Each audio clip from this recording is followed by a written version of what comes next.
Grande successo a Gorizia per Andy Warhol Beyond Borders, la rassegna ideata e promossa dalla Regione Friuli Venezia Giulia in occasione di Gorizia Nuova Gorizia, capitale europea della cultura. La mostra, visitabile fino al 4 maggio, con 180 opere ripercorre la carriera e la vita del grande artista americano, nonché i temi fondanti della sua estetica, a partire dalla formazione di Andy Warhol con l'esperienza come illustratore nel campo della pubblicità e della moda, due mondi che hanno influenzato profondamente la sua carriera e le strategie di artista pop.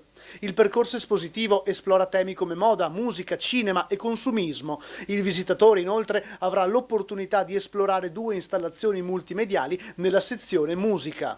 Il profumo della capitale europea della cultura si espande per le vie della città, inebriando sia le narici dei residenti e anche quelle però dei migliaia di visitatori che in questi giorni l'hanno affollata, in particolare per il successo di questa mostra a Palazzo Attems e che proprio oggi ha superato i 20.000 visitatori, un primo traguardo che però è già un record per Gorizia e per ERPAC. Andy Warhol Beyond Borders è un viaggio immersivo pensato per offrire a ogni visitatore un'esperienza di grande impatto visivo ed emotivo che travalica i confini del tempo e della cultura e invita a esplorare il mondo con la stessa curiosità e apertura che ha caratterizzato l'artista. La mostra è aperta tutti i giorni dalle 9 alle 19 con chiusura della biglietteria alle 18:30.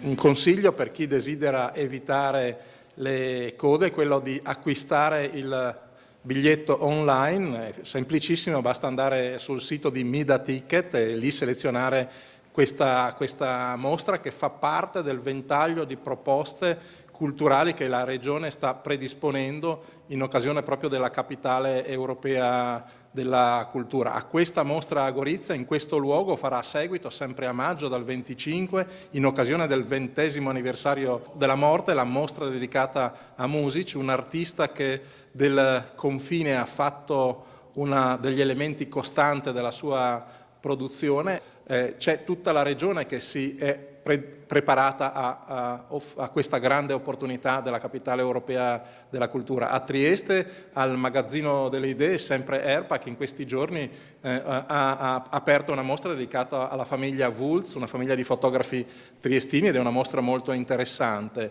E poi per esempio Villa Manin, in questi giorni un grande successo sta riscuotendo la mostra dedicata agli scooter Italia 1945-1970.